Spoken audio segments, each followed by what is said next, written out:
Hello friends, మన ఛానల్కు స్వాగతం. ఈరోజు వీడియోలో మనం మార్చి 2025 నెలలో జరిగిన ముఖ్యమైన మరియు ప్రస్తుత వ్యవహారాలను తెలుసుకుందాం. ఆర్థిక, క్రీడా, సాంకేతికత మరియు మరిన్ని విభాగాల్లోని తాజా ఘటనలను పరిశీలిద్దాం. ఇంకా ఎక్కువ లేట్ చేయకుండా వీడియో స్టార్ట్ చేద్దాం. 1. సెబీ నూతన చైర్మన్గా ఎవరు నియమితులయ్యారు?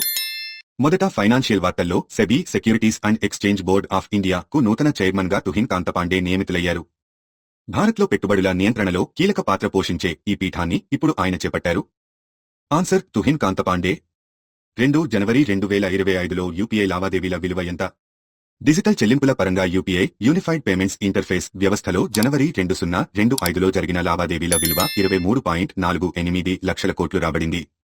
ఇది భారతదేశంలో డిజిటల్ చెల్లింపుల ప్రగతిని మరింత బలపరిచే విషయం అని చెప్పవచ్చు. ఆన్సర్: 23.48 లక్షల కోట్లు. 3 ఫిబ్రవరి 2025లో జీఎస్టీ వసూళ్లు ఎంత?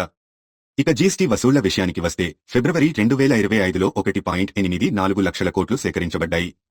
ఇది ఆర్థిక కార్యకలాపాలలో పెరుగుదలని సూచిస్తుంది. ఆన్సర్: 1.84 లక్షల కోట్లు. 4 ఏ దేశంలో జననాల రేటు 125 సంవత్సరాల కనిష్టానికి చేరింది? ప్రపంచవ్యాప్తంగా జపాన్ దేశం ఒక పెద్ద జనాభా సవాలు ఎదుర్కొంటోంది. ఈ దేశంలో జననాల రేటు 125 సంవత్సరాల కనిష్టానికి చేరుకున్నాయి. ఇది దీని ఆర్థిక పరిస్థితులపై ప్రభావం చూపించే అవకాశం ఉంది. Answer: Japan. 5 వలసదారులకు ఎఫ్పీఎస్ కార్డు కొనుగోలు ద్వారా అమెరికా పౌరసత్వం కల్పిస్తామని ట్రంప్ ప్రకటించారు.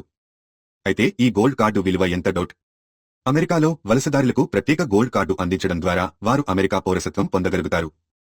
ఈ కార్డును కొనుగోలు చేయడానికి 44 కోట్ల రూపాయలు అవసరమవుతుంది. ఆన్సర్: 44 కోట్ల రూపాయలు. 6 ఏ ప్రైవేట్ సంస్థ తన ల్యాండర్ను విజయవంతంగా ల్యాండ్ చేసింది? ప్రైవేట్ స్పేస్ సంస్థలలో ఒక అడ్వాన్స్డ్ విజయాన్ని చూసాం. ఫైర్ఫ్లై ఏరోస్పేస్ అనే ప్రైవేట్ సంస్థ తన బ్లూ ఘోస్ట్ ల్యాండర్ను విజయవంతంగా మాతృభూమిపై ల్యాండ్ చేసింది. ఇది ప్రైవేట్ స్పేస్ పరిశ్రమలో ఒక గొప్ప జయం. Answer: firefly aerospace. 7 2025 రెండవ లేడీస్ కప్ ఫుట్బాల్ టోర్నమెంట్ ఏ దేశంలో జరిగింది?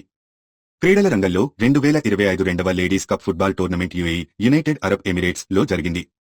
ఈ టోర్నమెంట్ మహిళల ఫుట్బాల్ ప్రదర్శనలకు ఒక వేదికగా నిలిచింది. Answer: UAE United Arab Emirates. 8 Tata group foundation పేరు ఏమిటి? ఇప్పుడు కార్పొరేట్ రంగంలో టాటా గ్రూప్ తాజాగా రతన్ టాటా ఎండోమెంట్ ఫౌండేషన్ అనే నూతన సంస్థను ప్రారంభించింది. ఇది టాటా గ్రూప్ యొక్క సామాజిక బాధ్యతను మరింత ప్రగతి చెందించే దిశగా తీసుకున్న చర్య. Answer: Ratan Tata endowment foundation. 9 51వ ఖజరవో డాన్స్ ఫెస్టివల్ 2025ను ఏ రాష్ట్రంలో నిర్వహించారు? సాంస్కృతిక రంగంలో 51వ ఖజరవో డాన్స్ ఫెస్టివల్ 2025 మధ్యప్రదేశ్ రాష్ట్రంలో నిర్వహించబడింది. ఈ ఫెస్టివల్ భారతదేశంలోని ప్రాచీన నృత్య కళలకు అత్యుత్తమ వేదిక. ఆన్సర్: మధ్యప్రదేశ్. 10 మొట్టమొదటి ఉమెన్ పీస్ కీపర్స్ సదస్సు ఏ నగరంలో నిర్వహించబడుతుంది? భవిష్యత్తు మహిళా శక్తిని గమనిస్తూ మొట్టమొదటి ఉమెన్ పీస్ కీపర్స్ సదస్సు న్యూఢిల్లీ నగరంలో జరుగుతుంది. ఈ సదస్సు ప్రపంచవ్యాప్తంగా మహిళా నాయకత్వాన్ని ప్రోత్సహిస్తుంది. ఆన్సర్: న్యూఢిల్లీ. 11 ప్రపంచ ఎన్జీఓ దినోత్సవం ఏ రోజున జరుపుతారు? ప్రపంచవ్యాప్తంగా ఎన్జీఓస్, నాన్ గవర్నమెంటల్ ఆర్గనైజేషన్లు తన సేవలు అందిస్తున్న రోజు ఫిబ్రవరి 27ను ప్రపంచ ఎన్జీఓ దినోత్సవంగా జరుపుకుంటారు. ఆన్సర్: ఫిబ్రవరి 27. 12 ఆసియన్ స్నూకర్ ఛాంపియన్షిప్ 2025 విజేతగా ఎవరు నిలిచారు? క్రీడల ప్రపంచంలో పంకజ్ అడ్వాణీ 2025 ఆసియన్ స్నూకర్ ఛాంపియన్గా నిలిచారు. ఇది ఆయనకు మరో గొప్ప విజయమైంది. ఆన్సర్: పంకజ్ అడ్వాణీ.